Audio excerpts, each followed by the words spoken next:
Erased Matriarchy. Unearthing the history of female power. You know the image. The Amazon warrior, Wonder Woman, Xena, the fierce woman in leather armor holding a sword. We see them as fantasy icons, cool characters for summer blockbusters. But on this episode of The Erased Matriarchy, we're looking at the uncomfortable truth. Those women were real, and the stories we tell about them were originally designed to destroy them. Wait, you mean Amazons were actual historical people? They were, but they didn't call themselves Amazons. That was a label pasted onto them. For centuries, historians, mostly men, looked at the old Greek stories and dismissed them as fever dreams. They said, oh, women warriors, that is just a myth. But then the archaeology started talking back. In the 1990s, excavations in the Ural Mountains and across the Eurasian steppes uncovered ancient graves of the Scythian people. Scythians. I have heard the name, but I couldn't place them. They were nomads who controlled a massive empire from the Black Sea to China around 2,500 years ago. Their culture relied entirely on horses, and when you were a nomad living on the harsh steppe, you can't afford to have half your population sitting in a tent doing nothing. Everyone rode. Everyone fought. So it was practical. Exactly. It wasn't some ideological statement. It was survival. When archaeologists opened these burial mounds, known as kurgans, they found skeletons that changed everything.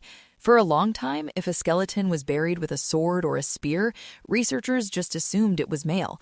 But when they finally did DNA testing and bioarchaeological analysis, they found that about 1/3 of all armed Scythian warriors were women.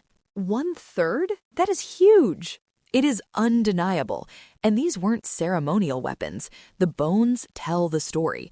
They found female skeletons with arrowheads embedded in their ribs, skulls slashed by battle axes, and bowed leg bones from a lifetime in the saddle. These women lived and died in combat. But here's where the erasure happens. The Greeks encountered these women. They traded with the Scythians, they fought them, and it terrified them. Why? If they were just neighbors, why the fear? Because ancient Athens was a hyper-patriarchy. We like to romanticize the Greeks as the fathers of democracy, but for women, Athens was a prison. Respectable women were secluded in the house, in the gynoecium. They couldn't vote, couldn't own property, and were essentially traded between fathers and husbands. So, seeing a woman riding a horse with a spear? It broke their reality. It was a direct threat.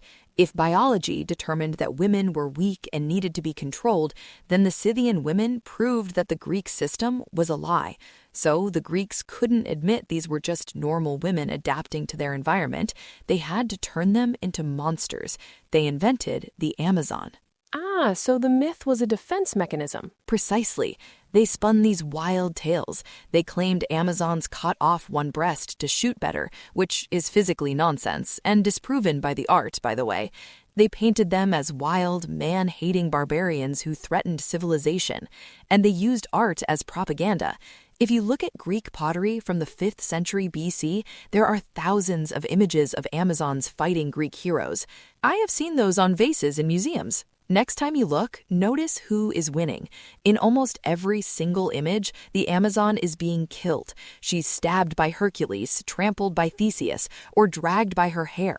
It wasn't a celebration of female strength. It was a visual warning to Greek women. It said, look at these wild women. Look how they die. This is what happens when you step out of your place. Patriarchy always wins. That is incredibly dark. It's like a political poster. It was effective.